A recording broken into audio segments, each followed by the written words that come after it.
Okay, so you make bunches by wrapping them around your finger. So remember how far your fingers are apart. That determines the length of it. And you cut one bunch off. And then you use your fine felting needle, which comes in the kit. I'm so sorry. Something went out the wrong way. I know I don't have a drink here today. So obviously you would be resting this on your little felting mat, which I can do. There we go. And you felt this on to your fairy. Made this hair a little bit shorter than the ones in the kit. And then you make another one. So you frame the head first. Another one there. Put this around the back. Felt that on.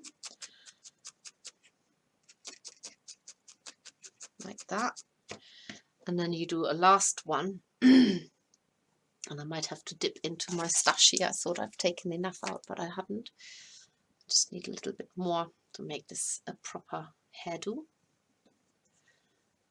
Take another. So I've just keep this in loops and then put it on the other side. So now I should have, so you do 3 of those loopy strands or looped up strands, whatever you want to call them. And felt them on so that you've got the fairy's face framed now. Now, because what you want to do is you want to so you can cut the loops open. Let's do that first. Let's cut these open as they're on the head. You might miss 1 or 2, but you'll find out. There's another one.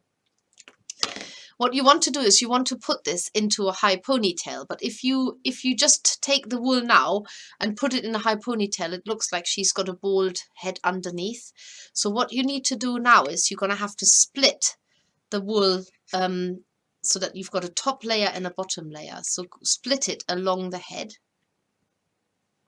So get your... It's like with a hairdresser, you know, when they cut the hair underneath and then they cut the hair on top. So split it so you've got an even cover at the base and then you've got the extra hair at the top. And all you're going to do now is you keep that top up. That's usually what hairdressers clip up with a clip. And you're going to felt the base layer into the head properly so that you're covering the underneath of the hair with a dense wool cover. Make sure you've got that nicely covered. I've definitely been a bit stingy with my hair here. You have enough to make a nice thick layer. And you felt that on because now, if you are now wanting to put the hair up into a bunch, all of it even, you have got you've got the hair felted on underneath. So now you can make it into a bunch here, even a high ponytail.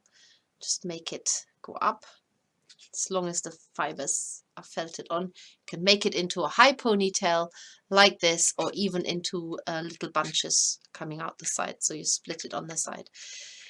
It looks a bit weird because I haven't got a complete fairy attached to my make here yet. But when you do it, you will have a body and the arms there. I've just got the head and haven't added anything else onto it yet. But the main thing is that you could even, if you're in a situation like mine where you haven't got enough wool on the head itself, you could even just felt this down, all of it, and then put another layer on the top to get that top layer that allows you to put it into bunches or into a high ponytail or low ponytail. So you would just basically do another lot on there. I should have used more to start with, but I thought I grabbed enough from my own stash, but I hadn't. So I'm going to do another one on top from what I've been doing. You will have plenty of wool in your fairy box to do two fairies. So I'm just felting this on again over the top now, which is exactly what you want to get to. You want to have a layer underneath that's felted onto the head all the way down to the neck, and a layer at the top which is just felted on at the top. So this is basically what you want to get to. And then when you split it and you want to make a high bunch, you know that you're not going to have a bald part underneath your fairy. And then you just tie it with a little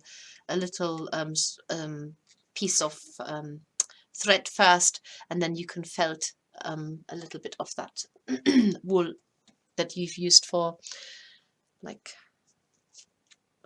just a tiny amount of the wool that you've used for the wings or the skirt. You can use that to tie a little ribbon around it. You could even felt it on, and then you've got your high bunches, as you can see here with the fairy there, and her head is covered all around, so she hasn't got any bald patches. It's quite fiddly work with especially with anything to do with the fairies. It is always quite a fiddly job, but you can see it's done here as well. So she's got her hair high in a knot, but the hair underneath is felted on properly, and that's the technique of how you would give them a high ponytail or high bunches by the side of the head.